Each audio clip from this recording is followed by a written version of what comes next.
started 20 years ago. It was the night of the Valentine's Day dance at the Union Hall. Two supervisors were waiting for the men to come up. Anxious to get to the party, they left before the men were safely out.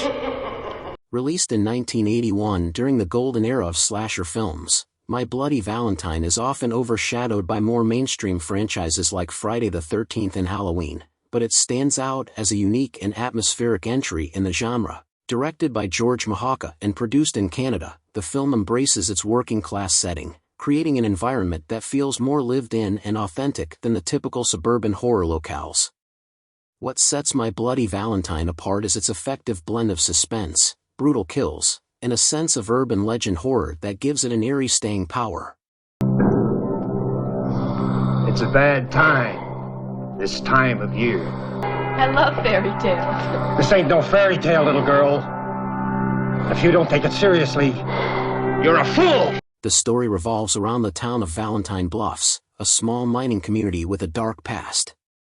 20 years prior, a cave-in left several miners trapped underground because the supervisors in charge had left their posts to attend a Valentine's Day dance. Only one miner, Harry Warden, survived, resorting to cannibalism before being rescued. Warden later sought revenge, brutally murdering those responsible before being institutionalized. Now, 2 decades later, the town is attempting to revive its Valentine's Day festivities, only for the killings to start again.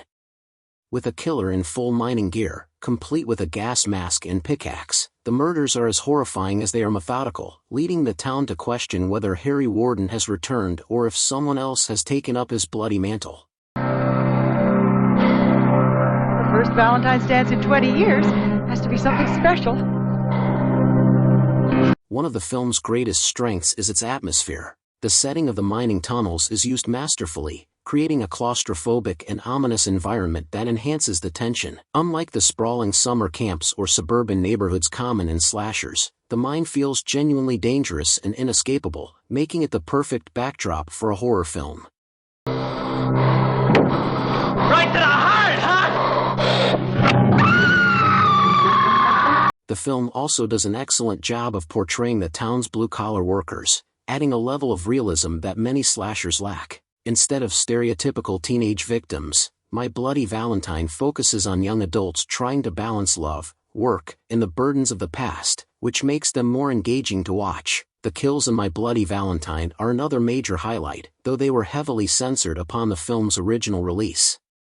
The MPAA forced nearly 9 minutes of gore to be removed, severely limiting the impact of its most gruesome moments.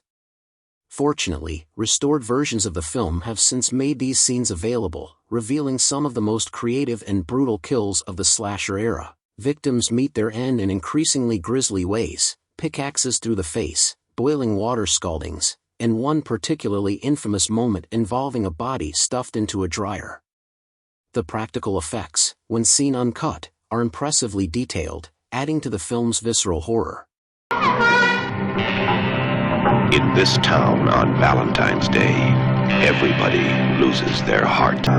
It can't be happening again. Stop! Unlike many slashers that rely solely on body counts, My Bloody Valentine takes time to develop its characters. The central love triangle between TJ, Sarah, and Axel adds an extra layer of tension, giving the film an emotional core beyond just survival. While the performances are typical of the genre, serviceable but not award-worthy, the characters feel more fleshed out than the disposable victims in many of its contemporaries. The film's climax is also particularly effective, featuring a well-paced and suspenseful final confrontation that cements its place as a standout slasher. What's going on over in Valentine Bluffs? It looks like Harry Warden's back in town. Despite not achieving the mainstream success of its peers, My Bloody Valentine has gained a strong cult following over the years.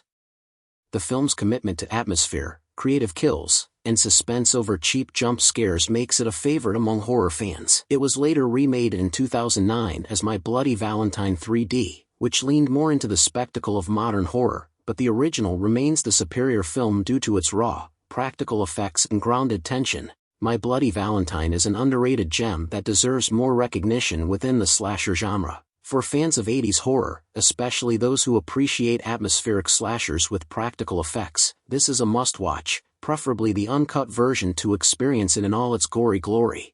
You gotta get a lot of exercise if you're gonna grapple with Gretchen. And that wraps up my review of My Bloody Valentine. Whether you're a longtime fan or watching for the first time, one thing's for sure, this film proves that love can be deadly. If you enjoyed this video, don't forget to like, subscribe, and hit that bell so you never miss a chilling new upload. Stay safe, keep your heart intact, and I'll see you in the next one. One is dead, and so are you.